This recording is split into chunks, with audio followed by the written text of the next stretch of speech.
నమస్తే. సినీ నటుడు పుష్ప 2 హీరో అల్లు అర్జున్ ని ఇవాళ పోలీసులు అరెస్ట్ చేశారు.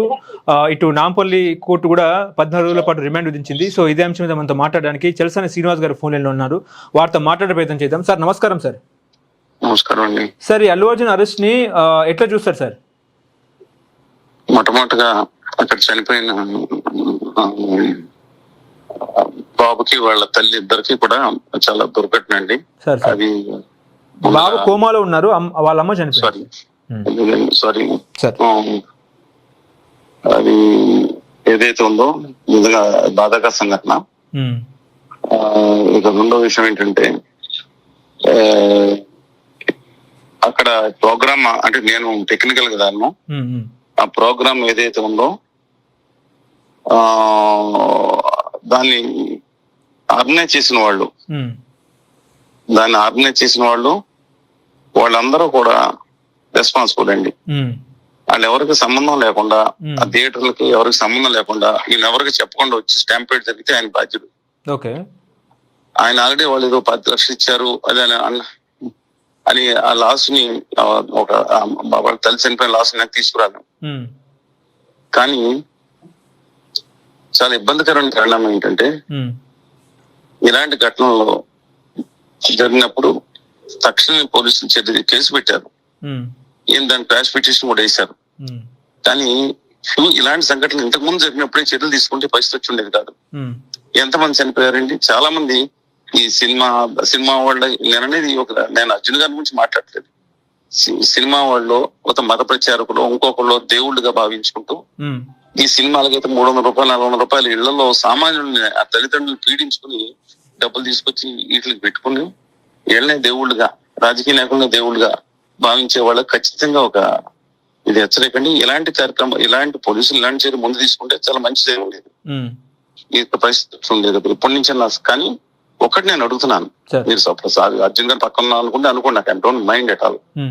కానీ అడుగుతున్నాను, ఆ ప్రోగ్రామ్ ఆర్గనైజ్ చేసింది థియేటర్ వాళ్ళు అయితే థియేటర్ వాళ్ళు రెస్పాన్సిబుల్ కదా. వాళ్ళు ఎవరు ఇన్ఫర్మేషన్ ఇవ్వాలి? అర్జున్ గారికి ఇన్ఫర్మేషన్ ఇస్తారు మేము పలానా చోటకు వస్తున్నానని తెలియదండి. నేను అడుగుతున్నాను.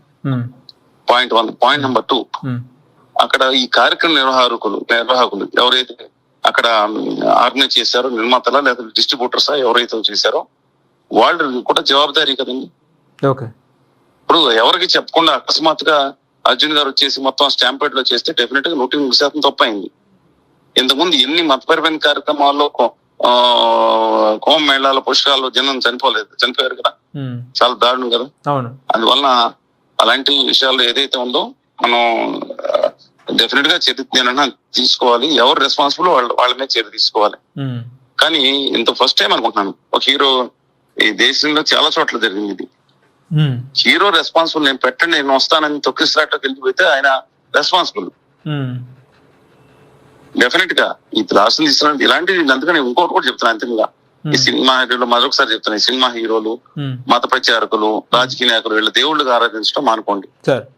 నిజంగా వాళ్ళ దానికి పిల్లల్ని ఆయన తీసుకుని వెళ్ళకూడదని ఫ్యూచర్ లో. ఎందుకండి అంత పిల్లలకి క్రేజ్ తగ్గించుకోవాలి. ఇది ఒకసారి వాళ్ళు కోరుకోవాలని.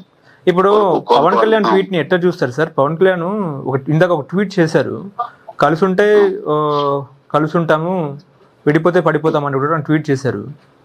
నేనేం రాజకీయ పరమైన వ్యాఖ్యలు నేను దాని గురించి అది రాజకీయ పరమైన వ్యాఖ్యలు అంటే ఇప్పుడు దీన్ని అది అలా చేయటం కూడా మంచిది కాదేమని అనుకుంటున్నానండి. డ్యూ రెస్పెక్ట్ అంటే ఆయనతో పడిపోతే పడిపోయినట్టు వీళ్ళు అది అబ్సల్యూట్లీ అది సరైన అది కాదని నా వ్యక్తిగతమైన అభిప్రాయం. ఆయనకి సచ్ మాస్వాలింగ్ హీరో, ఆయన బాధ ఉంటుంది. I'm not denying that. ఆయన ఆ కుటుంబాలు కలిసి ఉండాలని కోరుకుంటాం. మొన్న కూడా చెప్పాను ఫస్ట్ చేసిన మన భీమలా నాయక్ రిలీజ్ ఎప్పుడైనా ఏదైనా సరే లేదా ఇంకొకడన్నా తెలుగువాడిగా సినిమాలు ఇండియాలో బాగుండాలని కోరుకుంటాం. వాళ్ళ కుటుంబం కూడా మాకు మా పాలకులు అండి అల్లు అర్జున్ గారి మా పాలకులు రామలింగ గారి మనవడు, ఆఫ్ కోర్స్ చంద్రబాబు గారు రామలింగ గారు అల్లుడు గారి తమ్ముడు అందరూ ఒకటి.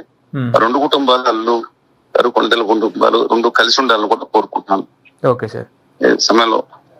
సరే, ఓకే సార్.